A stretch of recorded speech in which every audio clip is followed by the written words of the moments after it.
Let's get the real breakdown on Darian Mensah from a former Miami Hurricanes QB1.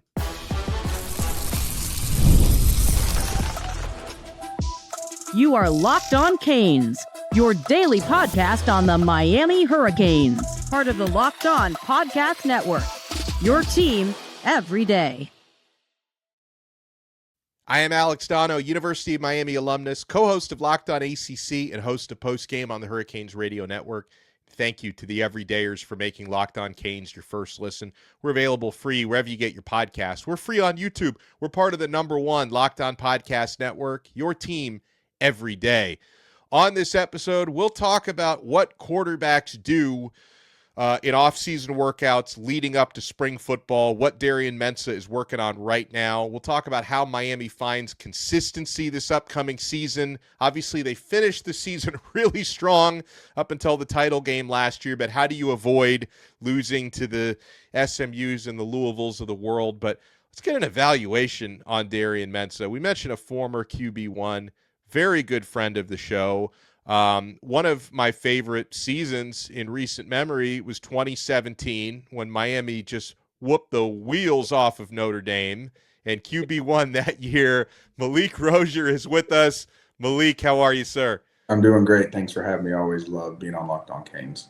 Dude, it's great to have you back. And all right, so I'm sure you've spent some time studying the tape on Darian Mensah. You probably watched him at Duke and Tulane. Let's start with the good. What stands out to you in a positive way about the game of the new QB1 at Miami? There are a lot of different things. Number one is experience, right? He was at Tulane, then he was at Duke, right? Now he's at Miami. I tell a lot of my parents, experience you can't replicate, right? You either have it or you don't. Secondly, is his ability to transition from offense to offense, right? Like that was one thing that I really had to learn that, hey, right, some guys and offensive coordinators, right, like they'll have different, like, hey, we're going to bend it or we're not going to bend it, right? Or, hey, we're going to give this guy's option up. But at the end of the day, certain plays are staples, right? Like Y cross is a post, out, cross, dig, right? That's what I called it, right? I was working with a high school kid. He called it cruise right. Right. And so like I told him, whether it's cruise right, whether it's Y cross, it's the same play, right? Like Dawson could call it jumbo, whatever he wants to call it, right? It's the foundation of the play, the foundation of the play. All they're doing is changing the titles because that's how they know it. Right. So his ability to kind of understand offenses from a big picture and not just like, hey, I know Y cross is Y cross, right? Because sometimes guys get like that and then they learn a different system and they're like, well, I didn't learn it like that. Well, it's still a cross route.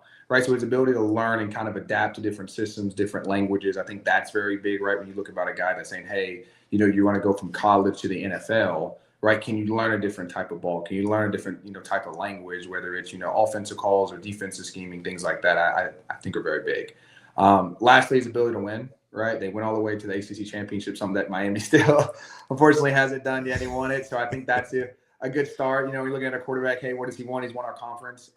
And so, again, I think, the ability to take Duke and really put them on the map or really last year, great job by him. Now, when we're getting more into, his throwing ability, I love the deep balls, right? It's not as crazy and as accurate as Cam Ward, right? But he'll definitely take his shots. He's definitely someone that likes to stretch the field vertically, which I'm a big fan of. I think if you can stretch the field vertically, it really puts teams in a bind, especially with how good of a run game we have, right? When you're running the ball and you're kind of staying underneath, it lets teams kind of play tight, right? When you're running the ball and you're throwing shots down the field, now they got to decide, do we load the box and stop the run? Right? Do we kind of, put our guys on island? So his ability to have deep ball accuracy, I think, is very big, and it's something that I think is going to make the offense a little more explosive this year. And then lastly, his ability to throw off platform, right? I don't think we've seen someone like him, besides Cam. Again, he's not as elusive as Cam, but I will say he's more of a runner, right? To where last year there were some times where I'm like, Cam should run, and you see him flick it 40 yards downfield, where Mensah is just going to say, hey, I'm going to take this, 10 to 15 yards and get out of bounds, right? So, again, I think there's going to be some stuff that he does that, kind of reminds us of Cam, but there's going to be other stuff that he does that's going to be, just Mensah being Mensah, right? So I am very excited to see what this guy can do. Again, I tell a lot of my quarterbacks, I don't need you to be, crazy athletic of like outrunning guys, right? But if you're moving left, moving right, if you're moving off platform, right, can you control your body and still, throw an accurate pass? I think that's the one thing that he does really well, right? Where there's sometimes I'm not a big fan of it, right? He's just literally on his left foot. He's left foot throwing bodies in the air and he's making an accurate pass. And it's like most guys can't do that, right? So when it is a little off platform, right, when things aren't perfect, right? Do you have the ability to kind of escape and make an off-platform throw? I think he does that very well. And I think in an offense like Dawson's, the ability for guys to adjust, right? The ability for guys to have multiple routes. When you have a guy that's a little more, fluid outside the pocket, it just makes the offense a little more explosive and harder to stop. Do you see any negatives or anything you think he's going to keep working on? Yeah. To me, there's two. And again, I would say whether, they're NFL guys, right? Like we work with Bo, and there's still things that Bo Nix works on, right? Whether it could be big or small, right? So everyone has things to work on. I would say the biggest thing with him, right, is when you have a good pocket, right, keep your back foot connected, right? Because it's a give and a take, right? And I tell a lot of my guys, especially when you get to college and you go to like the practice squad, you learn a lot of bad habits, right? You probably have guys all over you, right? You're trying to literally throw over a defensive tackle because there's no offensive line blocking them, right? You got a freshman going against a senior. So it's like you learn bad fundamentals, but the same thing can happen with guys that throw off platforms, right? Because he's so good and he's so comfortable with literally one leg being in the ground, right? Sometimes he has a perfect pocket and you see that leg come off and lift.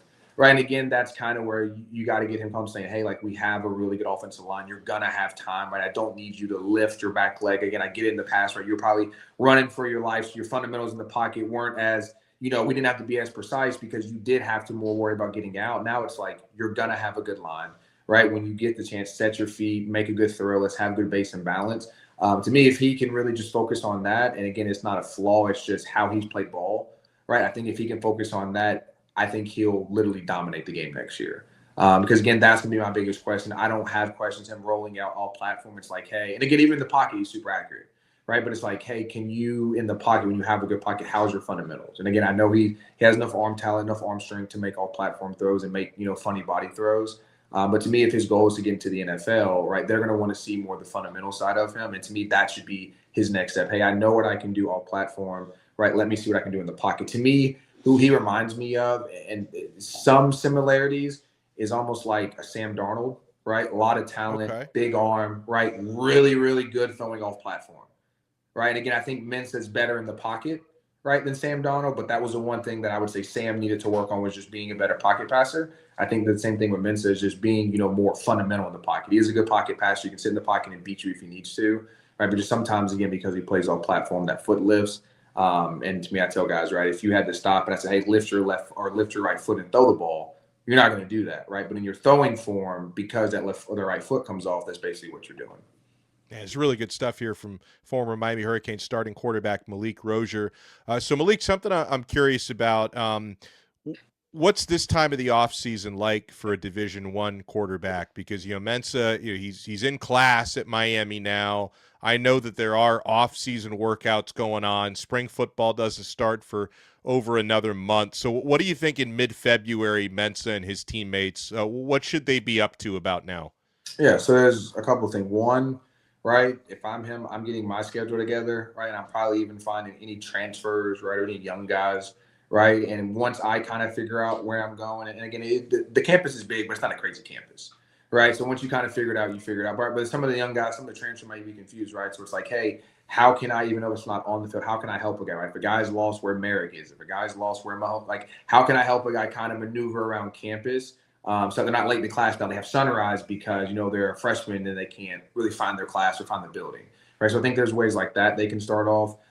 Secondly, he's probably setting goals, right? Hey, I want to win the ACC, right? I want to win the national championship. I want to, win multiple playoff games, right? And then from there, it's breaking down, okay, how do I do that, right? It's kind of setting up your pillars and, hey, if I, get a little faster, right? I want my arm strength to gain, another 10 yards, kind of whatever you're figuring out. Like those are kind of your goals.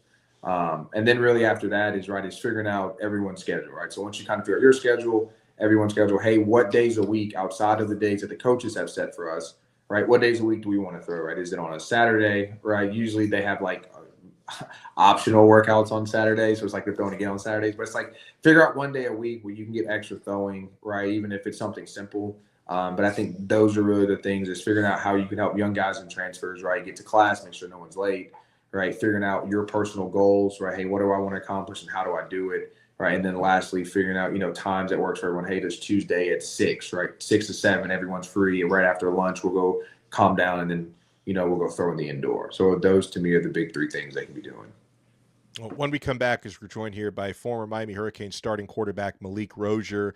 I'd like to pick Malik's brain on what Miami needs to do to really finish the job that they start next season. And last year, Miami gets wins against Notre Dame, Ohio State, Ole Miss, Texas A&M. They lose games to SMU and Louisville that they probably should have won. How do we avoid the letdowns? You want to keep it locked right here. We're only getting started on this brand new episode of Locked On Canes. I'm Kalia Butler, host of Locked On Women's Basketball, and this is Mazda's Women's Basketball Snapshot, celebrating the work no highlight reel can ever capture. Dawn Staley and South Carolina remain on top of the SEC standings after handing Tennessee their worst defeat in program history with a final score of 93-40. In the 43-point win, South Carolina shot 69% from the field. Tessa Johnson had a perfect shooting night, scoring 24 points, shooting 4 for 4 from the floor, including 2 threes, and made all 4 of her free throws. And UCLA remains undefeated in Big Ten play, topping Michigan 69-66 as Player of the Year contender Lauren Betts put up a double-double, scoring 16 points, collecting 16 rebounds, and adding 5 assists and 3 blocks. These moments are earned off the clock, those long before the lights ever come on. The sweat, the fakes, the doubt, the scrapes, and coming back for more every time. Mazda puts the same drive into every detail. Wins define the moment, putting in the work, that defines you. There's more to a Mazda because there's more to you. My friends, tax season does not have to take over your life. This year, TurboTax is making it easier than ever to just hand things off and move on with your day. With TurboTax Full Service, you can have your taxes done for you by a trusted local expert, start to finish, without the stress or guesswork.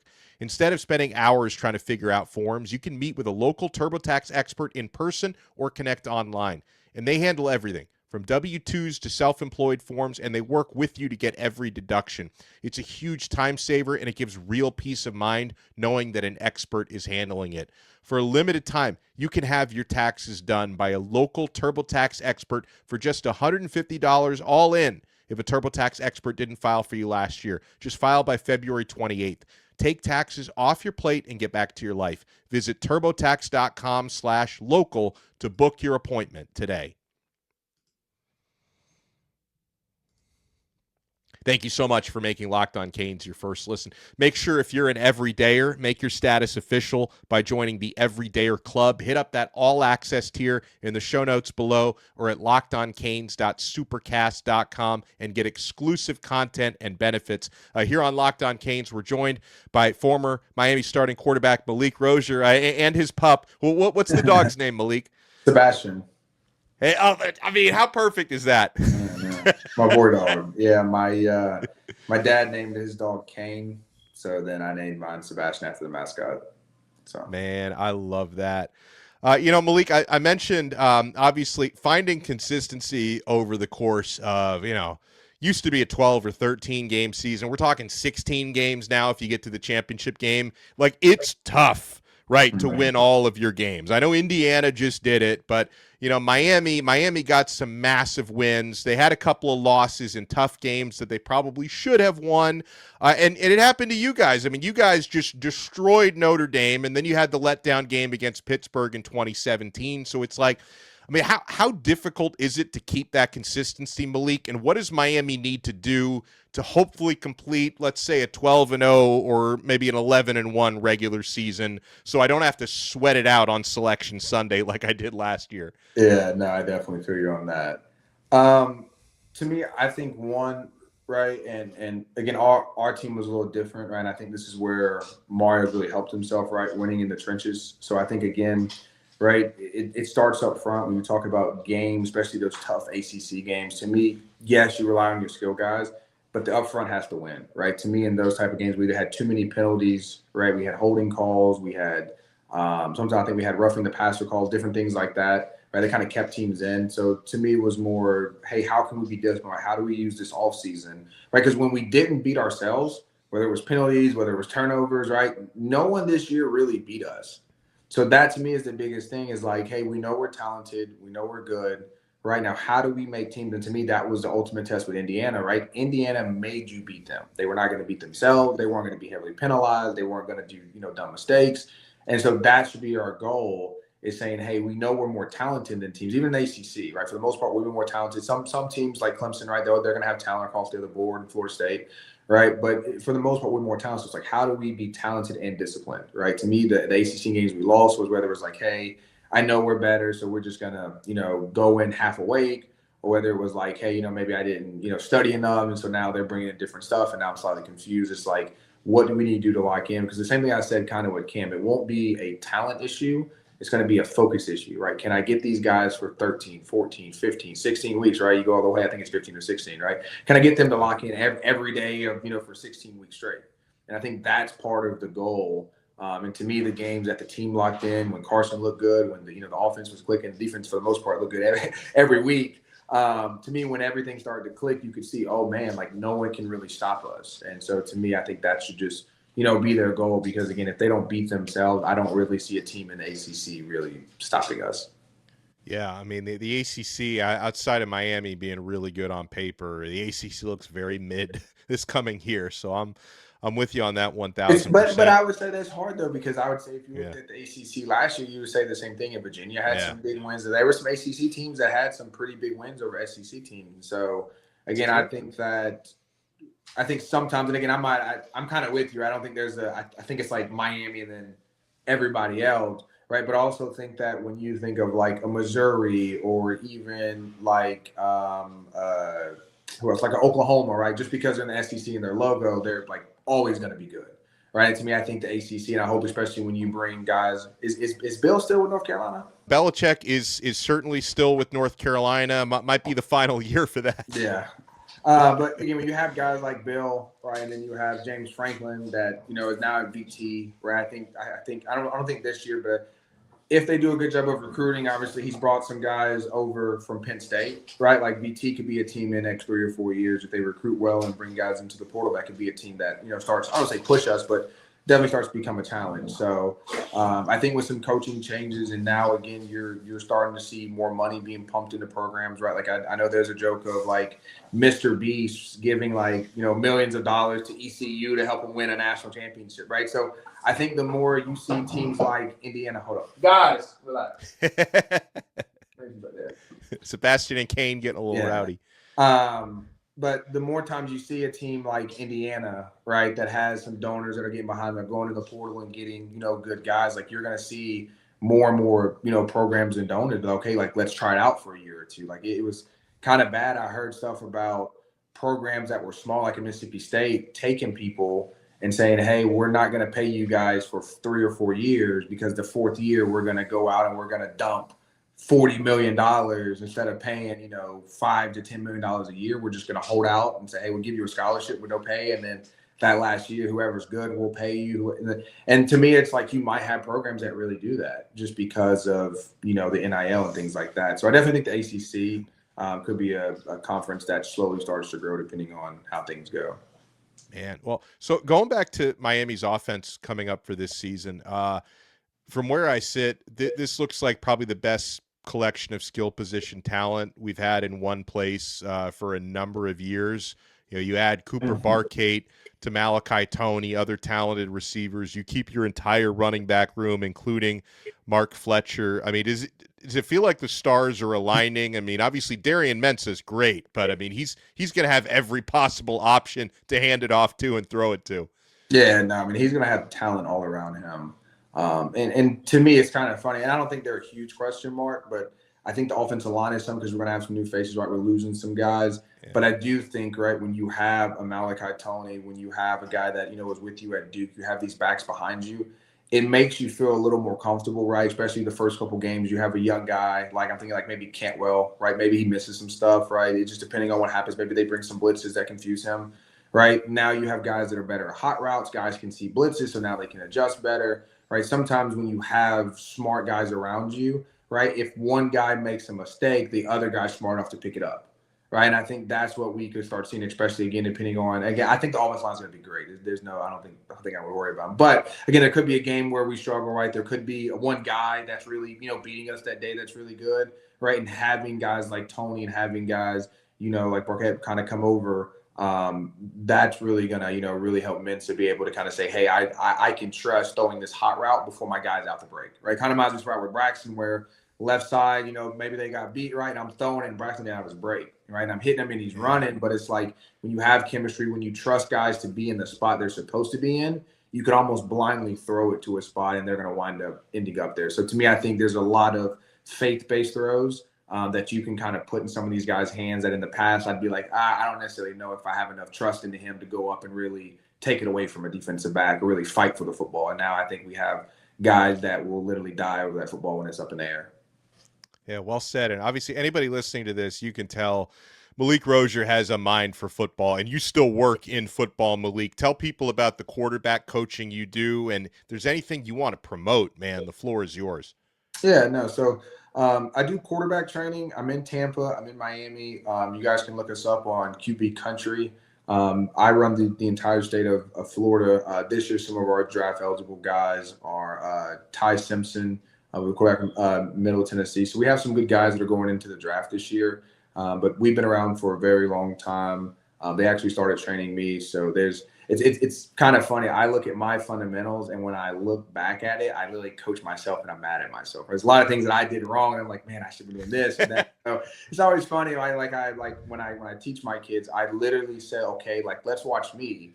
And I want you to tell me what I'm doing wrong. I want you to be the coach. So if you can tell me what I'm doing wrong, then I know you know what you're doing wrong. Right. And so I kind of use myself in certain situations where I was off platform, my legs lifting or my shoulders down or things like that to kind of say, now do you see how I did it wrong? Right. And even college starter, there's still things that I was doing completely wrong. So it's just like kind of teaching kids that way. So if you guys want to look us up on QB Country, you'll see the staff invoice, and there'll be ways to, or staff dictionary, there'll be ways to contact me. There's email and my phone number in there as well. Yeah, that is outstanding. Malik Rosier does an awesome job. Thanks so much to Malik for joining us and giving us these great breakdowns. I've been waiting for this. Like as soon as we got the news that Darian Mensah was in, I'm like, all right, at some point we got to get Malik on, because we do this every year. When Miami landed Ward, we brought Malik on, and we'll bring him on more than just once a year, but it's like an annual tradition. Miami gets a new quarterback. We get the breakdown from Malik Rosier. A huge shout out and thank you to the everydayers. It's all about the you. We'll talk to everybody again on another episode of Locked On Canes. We're part of the awesome #1 Locked On Podcast Network. Your team every day.